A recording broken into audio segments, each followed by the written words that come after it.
Sabtu pagi, para orang tua siswa SD di Dusun Sumber Langsep, Kecamatan Candipuro, Lumajang bisa sedikit lega. Mereka hari ini bisa mengantar anak-anak mereka ke sekolah dengan menggunakan sepeda motor. Namun, warga tetap harus berhati-hati. Jalur yang mereka lewati dalam kondisi licin dan banyak bebatuan yang terbawa arus banjir lahar dingin pasca erupsi Gunung Semeru. Airnya di sebelah kulon ya Pak ya? Iya, Langsung gendong gitu. digendong ya. Tapi Gendong. sekarang gimana, Pak? Tapi sekarang habisnya ya alhamdulillah agak mendingan dikit. Agak mendingan ya? Iya. Artinya sepeda motor udah bisa ya? Ya bisa Pak. Ya. Ya kemarin itu kan ini kan baru 2 hari yang bisa dilewatin. Kemarin itu kan ini airnya lewat sini itu sempat digendong-gendong gitu. Setiap pagi digendong gitu. Perjalanan menuju sekolah menjadi penuh tantangan sejak putusnya jembatan Limpas di Dusun Sumber Langsep, Lumajang, Jawa Timur sebagai akses satu-satunya menuju sekolah. Sejak pekan lalu, anak-anak yang akan bersekolah bahkan harus digendong agar bisa menyeberangi sungai. Semangat bersekolah mengalahkan rasa takut saat para pelajar ini melintasi aliran sungai. Ya, Gimana, Mbak? Seneng nggak? alhamdulillah. Seneng ya. Cukup membantu ya? Sejumlah warga dan relawan pun ikut turun tangan membantu para pelajar menyeberangi sungai, diantaranya 7 orang santri asal Solo. Tak hanya menggendong para relawan ini, juga membagikan minuman dan makanan sebagai pengganti sarapan para siswa SD yang akan bersekolah. Alhamdulillah ini masih mengerjakan satu kegiatan yaitu membagikan makanan ringan untuk anak-anak dan memberikan semangat ya seperti biasa. Pemerintah daerah Kabupaten Lumajang, Jawa Timur menyebut telah berkoordinasi dengan pemerintah pusat untuk mempercepat perbaikan jembatan Limpas termasuk tanggul tepian aliran lahar dingin Gunung Semeru.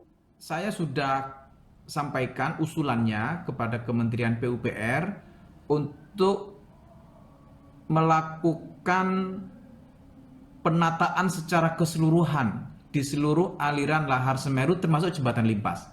Karena tidak hanya jembatan Limpas yang segera harus dituntaskan, termasuk juga tanggul tepian aliran lahar Semeru yang sekarang ini materialnya lebih tinggi di aliran lahar Semeru berbanding pemukiman masyarakat.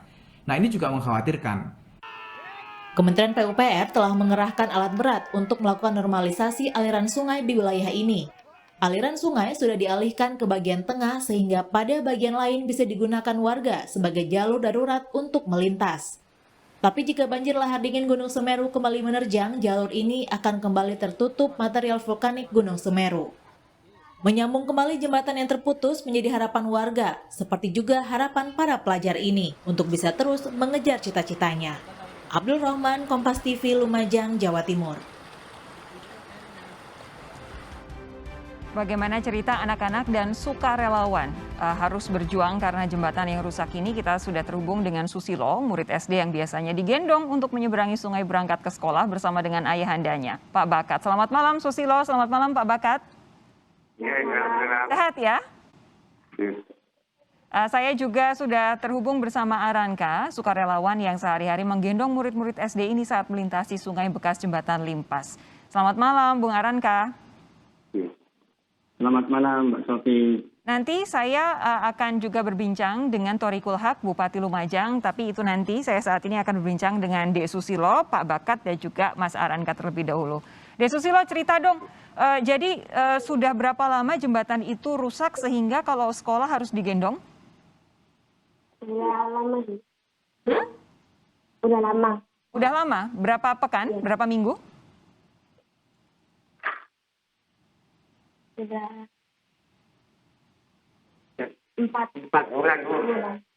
Sudah 4 bulan? Iya, Oh, sudah lama ya? Nah, lama, Bu.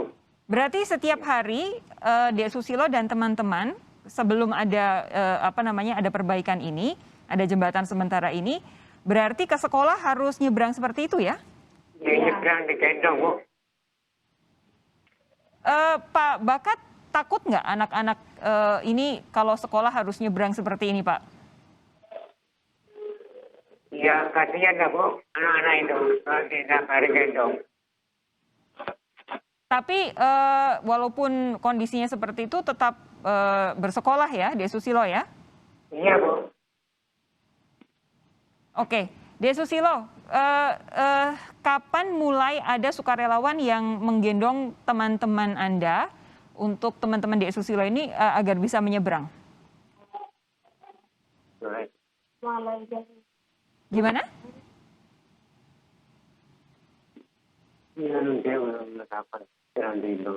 udah hari Oh, udah 1 bulan. udah 1 bulan. Oke. Iya. Tapi kalau Dek Susilo sama teman-teman ini setiap hari berangkat sekolah harus kondisinya seperti ini, harapannya apa sih sebenarnya?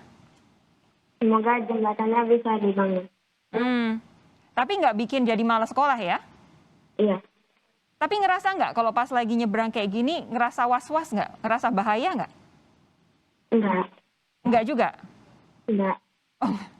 Baik, saya mau pindah ke Mas Aranka deh. Mas Aranka, ini kan Anda salah satu sukarelawan yang membantu menggendong anak-anak sekolah ini supaya bisa menyeberang. Sejak kapan dan kenapa sih mau jadi sukarelawan menggendong mereka? Ya, pertama-tama kami ditugaskan oleh Pondok Pesantren Salman Al Farisi ke Dusun Sumber Langsat nih, untuk mengajar anak-anak Al-Quran. Akan tetapi kami sering berkeliling pagi-pagi dan melihat bahwa anak-anak ini harus menyeberangi jembatan yang terputus dan air itu sangat deras. Maka dari situ kami berinisiatif untuk membantu mereka, untuk menggendong mereka untuk bisa menyeberang ke jembatan yang terputus itu. Oke. Nah, ini sejak kapan Mas Aranka melakukan hal ini? Kami sejak 2 minggu pertama sampai hari ini. Oh, jadi udah rada lama ya? Ya, udah lama. Tapi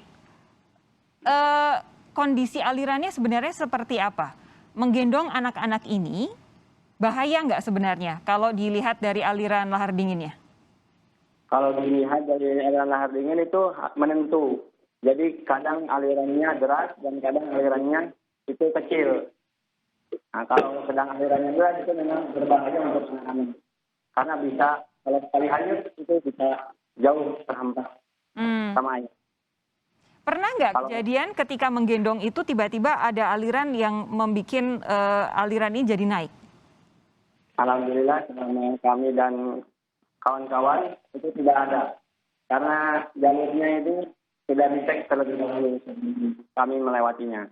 Oke, sebentar, saya mau tahu. Jadi kalau anak-anak pagi sekolah, saya bayangkan jam 7 sampai sekolah gitu, berarti mungkin jam 6, setengah 7 begitu ya, berusaha untuk menyeberang ya. Berarti Mas Aranka dan teman-teman udah standby di situ, begitu? Ya, kami standby sekitar jam 6. Oke. Dalam tiap pagi dan juga siang saat mereka berangkat dan pulang, satu orang biasanya gendong berapa orang, Mas Aranka? Kalau dihitung-hitung sih banyak, Bu. Soalnya di sini ada sekitar 30-an siswa yang harus menyeberangi jembatan ini. Wow, 30. Mas Aranka ada berapa orang nih yang jadi sukarelawan seperti ini? Kami ada ber-7. Berapa? Ber-7 orang. Oh, ber-7. Oke. Saya mau kembali ke Dek Susilo. Selama ini ngerasa aman nggak digendong oleh teman-teman sukarelawan ketika harus nyebrang? Aman. Aman ya? Iya. Belum pernah ada kejadian yang jatuh kepleset begitu? Tidak ada. Nggak ada. Tapi kalau kondisi kalau pagi dan ketika pulang sekolah, itu sama ya berarti ya harus menyeberang tempat yang sama ya? Iya. Itu kalau nyebrang kayak gitu bikin basah nggak? Mengganggu nggak kegiatan di sekolah? Kan kalau seragamnya basah sampai sekolah kan kadang-kadang bikin repot ya? Iya. Tapi sampai kebasahan nggak ketika harus menyeberang seperti ini? Enggak. Oh enggak ya? Baik. Pak Bakat saya mau tanya kalau warga di sana sudah sempat melapor belum terkait dengan robohnya jembatan ini yang jadi satu-satunya akses buat anak-anak sekolah, Pak Bakat? Sudah ya? Iya. Apa tanggapannya Pak sejauh ini Pak? Ya, mungkin dari sekolah jatuh lagi jembatannya Bu, cari dari sekolah mungkin repot mungkin gendong nih. Oke, ini rupanya Pak Bakat menggunakan bahasa Jawa, berharap supaya ada jembatan agar anak-anak menyeberang ini jadi tidak repot ya Pak ya? Iya.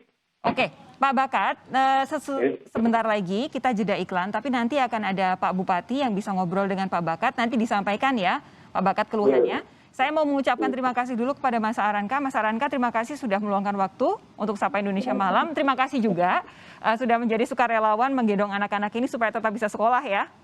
Ya, Salam buat sama-sama. teman-teman ya Mas ya. Ya. Baik, nanti saya akan lanjutkan perbincangan dengan Dek Susilo dan juga Pak Bakat bersama dengan Bupati sesaat lagi. Saudara tetap bersama kami di Sapa Indonesia Malam.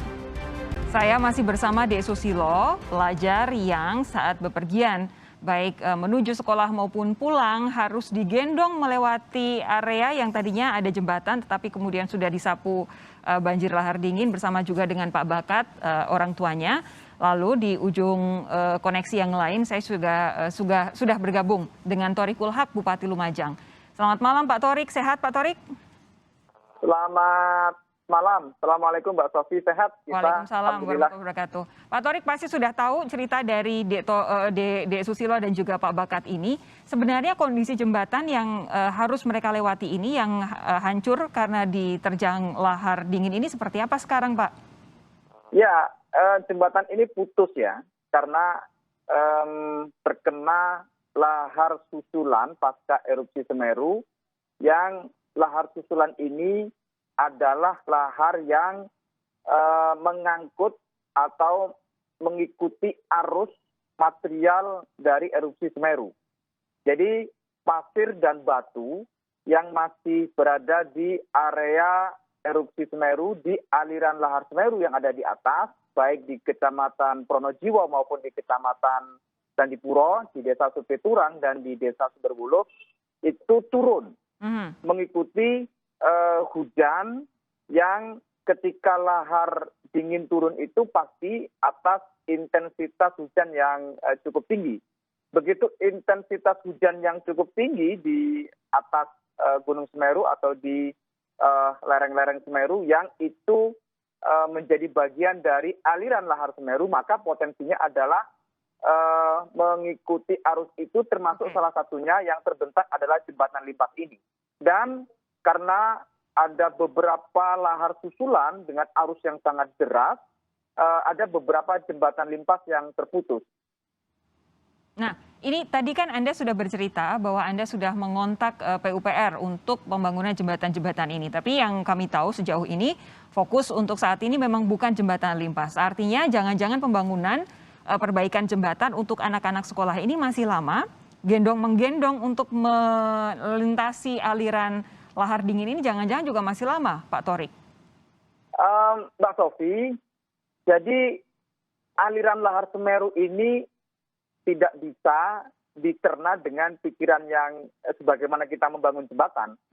Jadi membangun jembatan ini itu tentu berkejaran dengan kemungkinan suatu saat akan adanya aliran lahar Semeru yang cukup deras. Ya. Jadi kalau membangun di musim hujan, resikonya berat. Bagaimana membendung aliran lahar Semeru yang cukup deras itu dengan keadaan kalau ada intensitas hujan yang tinggi, saya juga nggak bisa membayangkan. Karena ini bukan jembatan yang sekedar jembatan. Jembatan ini adalah jembatan limpas, jembatan yang tidak sekedar sebagai jembatan masyarakat untuk akses ekonomi, untuk berlalu lalang, untuk berlalu lintas, tapi juga jembatan untuk membendung aliran lahar Semeru supaya tidak semakin deras turun ke bawah. Baik. Biasanya jembatan ini itu kalau ada aliran lahar Semeru ini tidak bisa digunakan karena ini akan menjadi penghambat atau membendung aliran lahar Semeru dengan tetap airnya melintas di atasnya jembatan dan di bawahnya jembatan. Oke, begini, saya bisa paham bahwa harus ada persiapan yang sangat matang untuk pembangunan jembatan ini karena tidak gampang. Ini aliran lahar dingin, tetapi begini, kalau kondisinya Dek Susilo dan juga teman-temannya tiap hari harus melintasi sungai ini kan juga sama bahayanya. Apa kira-kira yang asistensi yang bisa diberikan oleh pemerintah daerah supaya anak-anak ini tetap bisa sekolah dalam kondisi yang aman? Nah, saya kira begini, solusinya adalah mereka harus tetap sekolah, itu pertama. Betul, wajib. Nah, karena ini adalah menjadi bagian dari kita pelayanan pendidikan, maka melakukan langkah-langkah untuk supaya mereka misalnya sekolah tidak harus menyeberangi sungai itu. Tetapi dengan cara-cara yang mungkin bisa kita lakukan misalnya soal sekolah atau pembelajaran melalui online atau daring. Nah, tetapi problemnya berikutnya adalah belum ada akses jaringan di daerah yang teman-teman atau anak-anak yang ada di seberang sungai. Nah, ini yang tentu menurut saya lebih bisa dilakukan percepatan daripada memilih untuk membangun jembatan dengan waktu yang cepat, yang itu tidak mungkin. Belum soal kontraktualnya, belum soal menyediakan anggarannya, belum Jadi soal realisasinya akan seperti apa, Pak Thorik, supaya anak-anak ini ke sekolah dengan aman? Oke, sebagai sebuah saran, ini benar ya, bahwa problem ini ada, ya itu benar. Di sisi yang lain bahwa kita memilih untuk melakukan kebijakan mana yang cepat, mana yang terbaik. Nah, saya lebih memilih untuk segera memberikan akses jaringan supaya mereka tidak dikhawatirkan dengan harus menyeberangi aliran lahar Semeru. Ada misalnya solusi di beberapa tempat yang sudah kita lakukan dengan membangun jembatan gantung. Ada di beberapa desa di Sumberwuluh kita sudah membangun jembatan gantung. Tetapi itu tidak menyelesaikan juga dalam waktu cepat. Kalau memilih atau masyarakat disuruh memilih jembatan gantung atau jembatan limpas, pasti masyarakat akan memilih jembatan limpas. Karena jembatan limpas itu bisa digunakan untuk kendaraan roda 4 bahkan. Nah, karena itu saya terima kasih Kompas TV memberikan beberapa catatan terkait dengan problematika ini. Nah, kami akan melakukan langkah-langkah percepatan terutama soal supaya mereka tetap sekolah dengan cara-cara yang mungkin lebih cepat bisa kita lakukan. Ini karena upaya gendong-menggendong tampaknya masih akan berjalan untuk beberapa waktu. Dek Susilo, Pak Bakat, kira-kira apa yang hendak disampaikan kepada pemerintah Kabupaten Lumajang soal jembatan ini? Ya, supaya dibangun jembatan itu, Bu, supaya anak-anak langsung bisa sekolah. Oke, kalau Dek Susilo? Semoga bisa jembatannya dibangun lagi.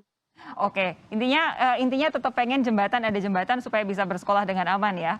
Baik, Pak Thorik, saya paham bahwa Pak Thorik pasti mengusahakan yang terbaik, tapi itu tadi suara dari konstituen Anda. Semoga nanti betul bisa diasistensi sehingga Dek Susilo dan teman-temannya bisa bersekolah dengan aman lagi ya. Pak Thorik, ya, terima betul, kasih. Mbak Sofi. Memang jembatan itu harus segera dibangun dengan pemahaman bahwa membangun jembatan tidak secepat membuat berkebijakan sebagaimana yang lain. Nah, tentu ini akan kami tindak lanjuti dan dalam waktu dekat kami akan langkah-langkah yang terbaik untuk mereka tetap sekolah. Pak Thorik, terima kasih. Dek Susilo dan juga Pak Bakat, terima kasih sudah bergabung malam hari ini di Kompas TV. Kita jumpa lagi lain waktu ya. Selamat malam.